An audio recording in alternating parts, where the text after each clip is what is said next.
Ermənistan Laçın rayonundanam. Atamgil o vaxt Laçın rayonundan müharibə olanda çıxıblar.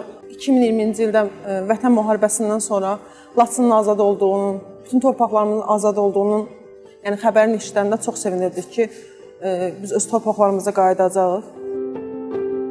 2020-ci ildə müharibə vaxtı bizim də gözümüz həsrətlə çəkirdi ki, bəs Xankəndiyə köç olardı. Biz də Xankəndi işğaldan azad olardı və biz də onun sevinci ilə gəlib Xankəndidə yaşayardıq, işləyərdik və həyatımızı burada davam eləyərdik. Və bu gözlənilən oldu. 2023-cü ildə Xankəndi azad olundu və biz də bunu çox sevindik və Xankəndiyə köçlər başlayanda biz daha da qürurla bu hissi yaşadıq. Mən öz Qarabağıma köçdüm. Gəldim burada məskən açdıq, atama da, bizə də ev verdilər.